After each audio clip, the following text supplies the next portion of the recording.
Good morning and happy Wednesday. It's me, Maria, from the Fox 11 newsroom here in Los Angeles, and we are hanging out on air today. Today's kind of a special hangout because we're going to hang out with the author, Joan Moran. She's back. She's the author of the book called 60, Sex, and Tango, and we're going to talk about relationships today. Since I think we're so close to Valentine's Day, maybe that's why. But we're also going to open up the hangout to all of you. If you've always wanted to be inside the hangout, send me a message, and we're going to put it out to everybody because we want to meet some new friends as well here. And on top of our already wonderful friends that hang out with us on a regular basis, we have Clarissa from New York, Hector is in LA, or Riverside rather, Campton in Canada, Nick is in Dallas, Trev is in Yorkshire, and I hear an echo. Is that me? Who is it? Just a little rule of thumb, maybe keep yourselves muted until, unless it's me, then it's my bad. But Joan Moran is coming up right now. She's really fun to talk to. Trev, I don't know if you remember, she did a little headstand for us last time, and she's kind of I think she's a relationship expert. Let me try to... So that I remember her. Familiar to me. I don't remember that, but I always like talking to relationship people. It's yeah. I do. Genuinely, there's that one that comes in all the time. Oh no, yeah, you like Dr. Berman. Yeah, Dr. Berman's good too. She's like 60s, right? So seniors or elders. Yes, I don't think I've met her. The motivational speaker, author, yoga, meditation instructor. Yeah, she's fun to talk to. I like her a lot. She's so inspirational in that, you know, she's 60 and she does not hold back. At 60 is very young these days. So I mean, there's no. Well, dare I say, it's not the age for stopping sex, right? 60. No, and we kind of talked about that last time she was here, and there she is. Hi. Hi, you look beautiful. Thank you. Look at you, gorgeous. You look gorgeous as ever. Oh, no, we have help, but thank you. Last time you were here, you looked wonderful too, but you were doing a headstand for us, which was so much fun. And I'm glad that you're back. Thanks for joining us again. Thank you for having me. I feel like I'm going to sneeze, and so I'm trying to hold it. You know how you know when you're in that like midway, like you want to sneeze and you can't. Okay, well I may just. It passed. Have to look in the light. Feeling passed. Okay, so Joan Moran is joining us again, you guys. The author of the book called 60, Sex, and Tango. Also a motivational speaker. Yoga and yogi. Blogger for the Huffington Post. Yes, that's where I've seen you as well. I forgot to mention that on Huffington Post. We have a bunch of friends hanging out with us. Joan, or maybe a couple of them may look familiar. Clarissa is with us. She is a blogger as well on the website called you'rejustadumbass.com, which we absolutely love. I know, she's in New York. Thank you. Hector is here in the Inland Empire. Good morning, good to see you again. Joining us from Paris, France. Morning. Jean is in Riverside. Kempton is in Calgary, Canada. Nick is in Dallas, Texas. Trev is in Yorkshire. And we do have a bunch of YouTubers watching us. So hello, YouTubers. Thanks for joining. If you have a question for Joan, please put it in the comments box below. We'll try to get it to her, okay? So let's start with the question that has been posed on the set. And, you know, perhaps this is good timing because it is Valentine's Day coming up. It's February. What do you think, you guys? Do you think that men and women can be friends platonically? Should they be friends platonically? Is that even possible, Joan? Well, my theory is it is. And I also think platonic relationships are very, very important in our lives for both men and for women. There's a different dynamic that goes on that is minus the sexual component, which, as we all know, when we have a sexual component in a relationship, it becomes more complicated. Yes, it does. Other emotions come into play. With our platonic relationships, it's very, I think, it's less stressful. I think it's more honest, and I think we respect our boundaries quite well. My question is, and I know Trev wants a question in here, and I will get to you, Trev, in a second, is can you truly have a deep friendship relationship with a male, like you could with a girlfriend, I guess, in a sense, and have it be a platonic friendship? I have to say, I don't think I've ever truly had one. Really? I have many. But maybe as you get older, you have more. I'm Okay, not. that makes I'm sense. not That makes sure sense. about that. 50 plus. There's a theory that after 50 plus, that you have relationships that are not sexual and they're meaningful, really meaningful. I mean, like lifetime meaningful. Interesting. Okay. I think a lot of it is culturally, maybe for me. But okay, let me get to your questions and responses. Trev, go ahead. You have the floor.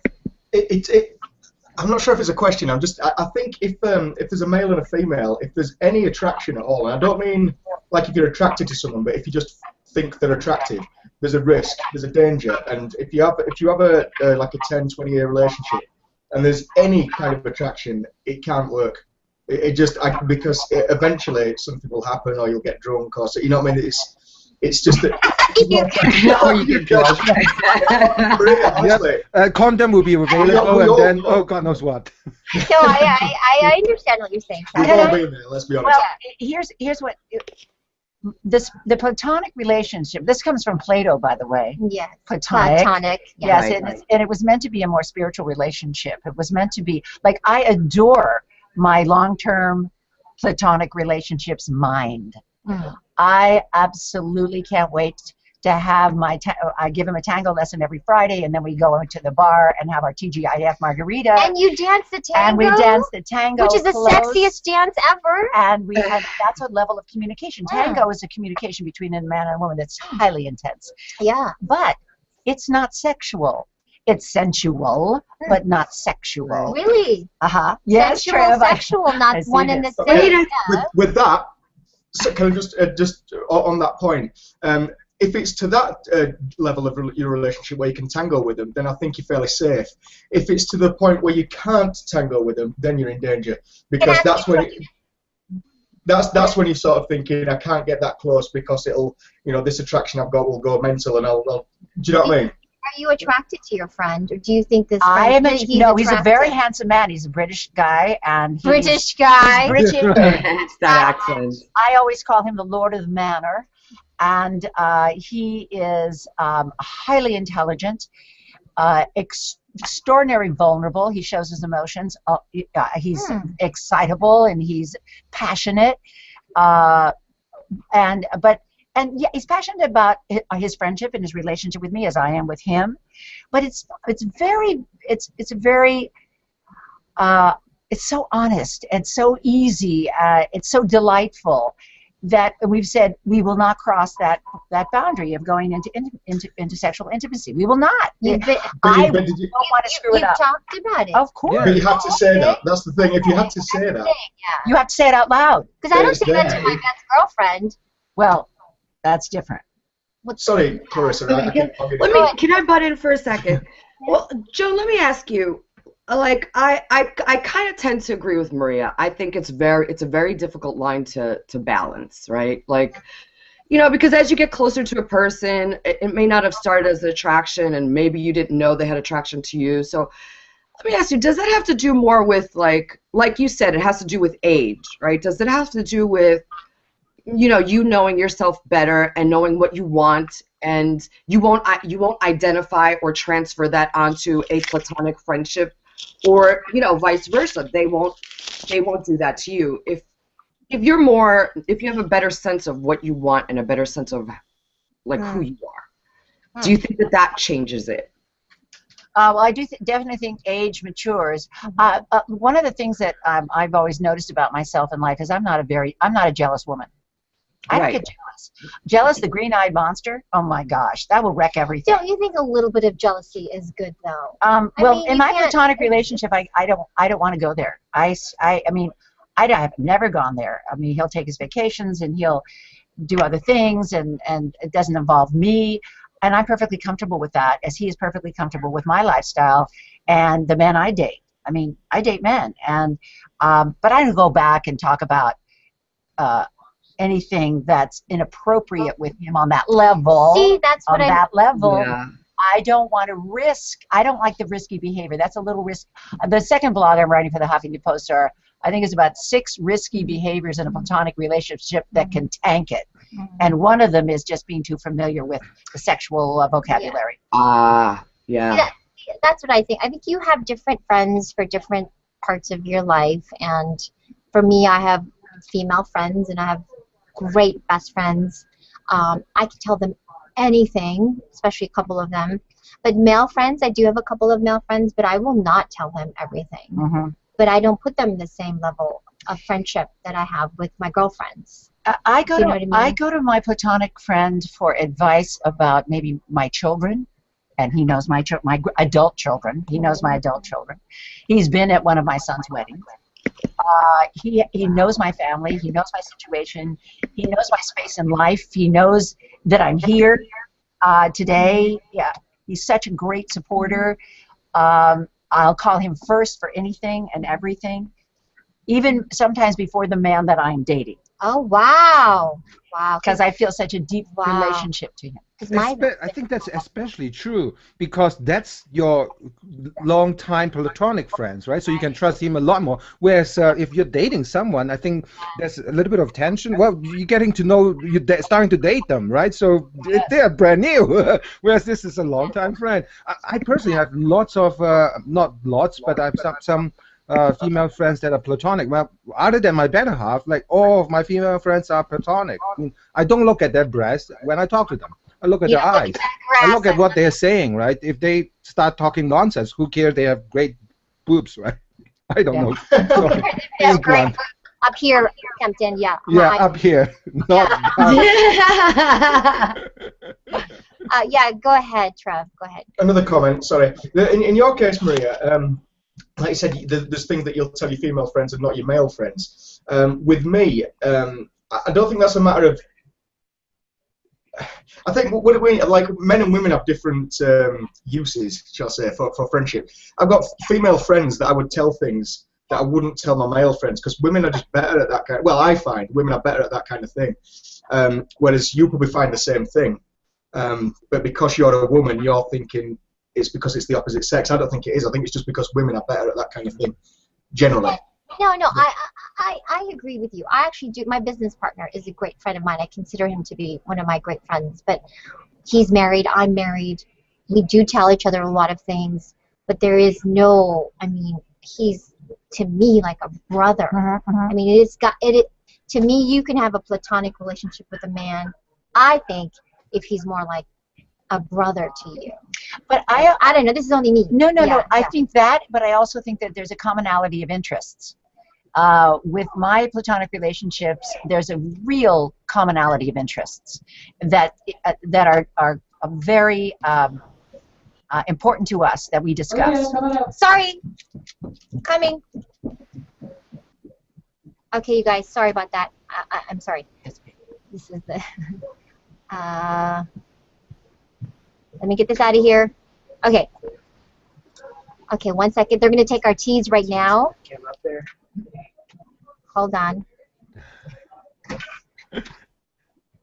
Yes, we're talking about relationships. It's good. We're going to be here for days. Joan Moran, we're hanging out. YouTube.com/MyFoxLA. We have our friends from all over the world today. Laurent from Paris, France. Trevor's in the UK. Clarissa's in New York. Oh my goodness, Isaiah is here too. Hi, Isaiah.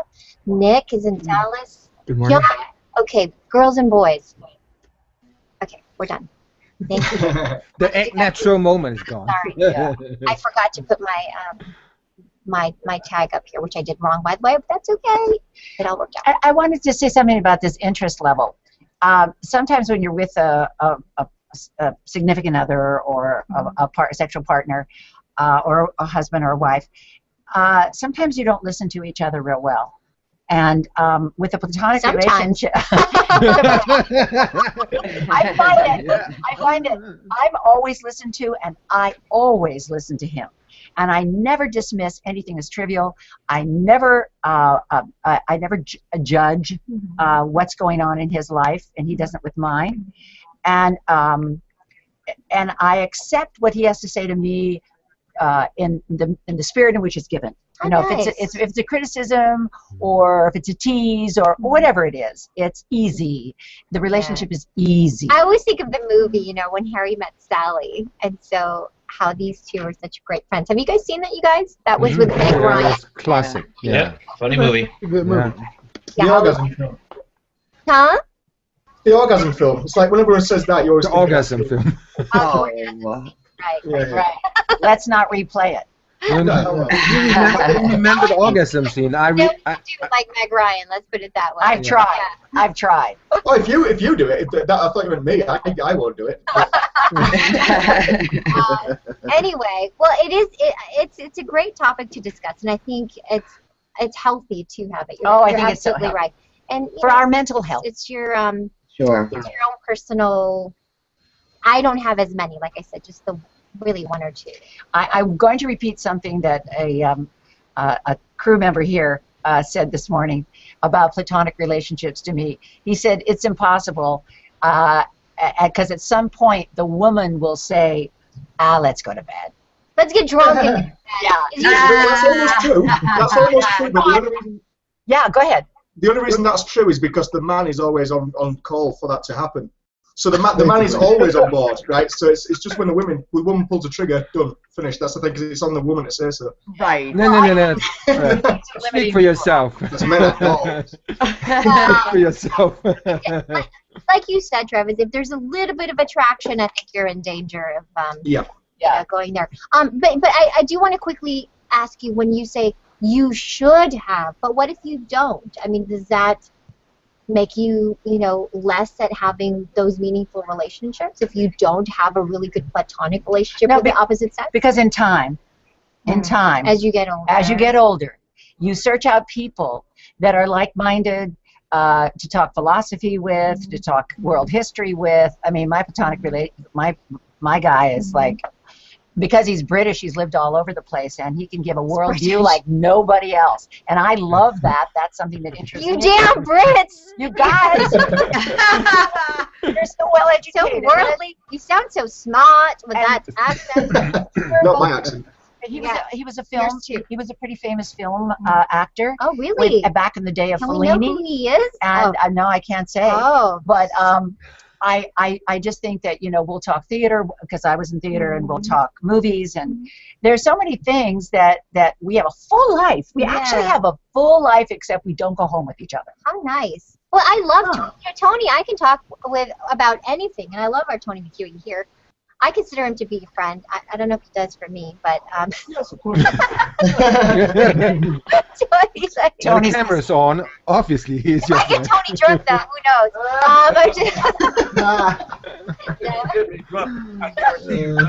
Then you smell a glass of Definitely nothing will happen.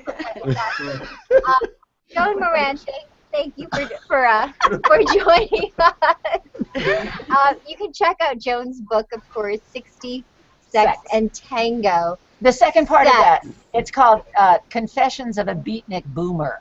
So it's a memoir. So do people have sex really in the 70s and 80s? Do you know? I mean, you're not there, but hello? No, 80s. Do you know what I'm saying? Like, people have sex. Yeah. Are you kidding? I'm curious, wondering. I'm the same. I'm always thinking. Well, you know how old I am. 65? No. I'm 70. Oh, you're 70. What?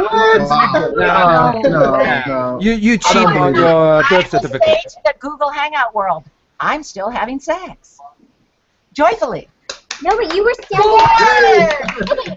You were standing on your head. Yes. Like you're 70. Yes. And So is your nickname Blanche? Wow. No, you keep it all going. All this is a part. But okay, wait a minute. You're 70, but the men have to be younger. Exactly. Yes. That's what I'm saying. What's wrong with that? Yes. Men date younger women all the time. Have to. Look at her. Listen, There's nothing wrong about this. No. No, there's nothing wrong about it. But no, listen, I'm Filipino. My grandfather had babies till he was in his 80s, so I'm just... Anyway, okay. We could talk about this for days, Yeah, this is a great subject. I love it. Come back and join us Thank next you. time you're here, of Thank course. You. Thank you, guys. You're wonderful. Thank you all. Thank you.